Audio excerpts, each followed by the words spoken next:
Mapping Brand Strategy, Strategic Implications of CD Maps, Niraj Dewar and Charan Bagar. In Part 1, we introduced centrality and distinctiveness maps. In this video, we explore the strategic implication of CD Maps. We obtain 4 quadrants by crossing the centrality and distinctiveness dimensions: aspirational, mainstream, peripheral, and unconventional.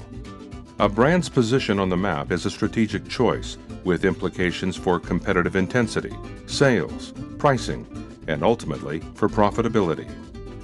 We find that brands to the right have larger sales than those on the left, and brands higher up have higher average prices but lower sales.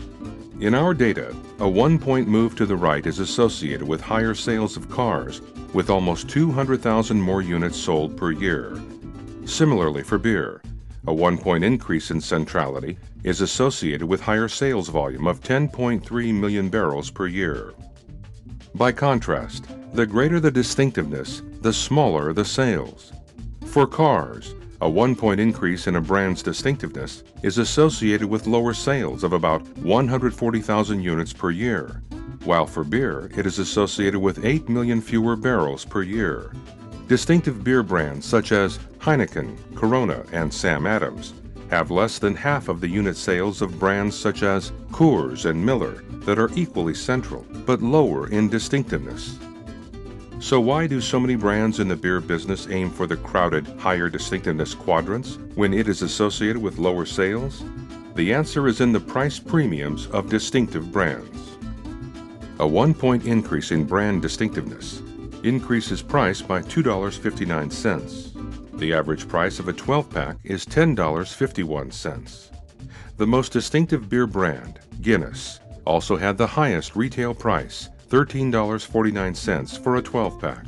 A 1-point increase in a car brand's distinctiveness is associated with a retail price bump of $12,900 per unit sold.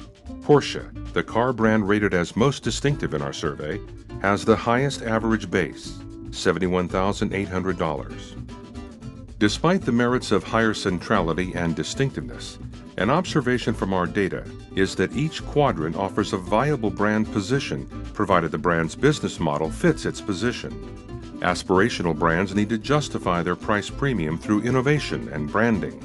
Mainstream brands need to hold the middle ground and continue to define the category.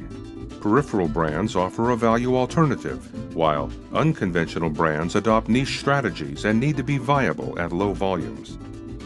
Some new entrants who tend to favor the left side quadrants as entry points may, over time, attempt to move to the right side quadrants, but there is no guarantee they will be successful. Both Stella in the beer category and Tesla in the passenger car category are attempting to gain greater centrality, but this requires a significant investment of resources and carries the risk that the brand will lose its distinctiveness, which is the reason for its price premium. Hyundai has attempted to escape the peripheral quadrant by offering long warranties and luxury models such as the Genesis and Equus, but we find that it continues to be viewed by consumers as anchored in the peripheral segment. Some companies hedge their bets by offering brands in multiple quadrants.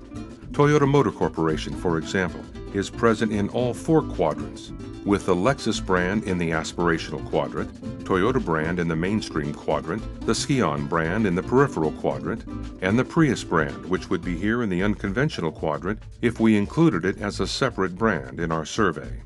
This diversified strategy requires considerable resources and the ability to manage disparate business models that pull in different directions. But at an aggregate level, this is a lower risk strategy than a single quadrant approach. The location of a brand on the map relative to other brands also suggests competitive intensity. For example, clusters of brands indicate where current markets are located. Gaps where competitors are not currently playing can also be identified. The proximity of 2 brands can indicate competition.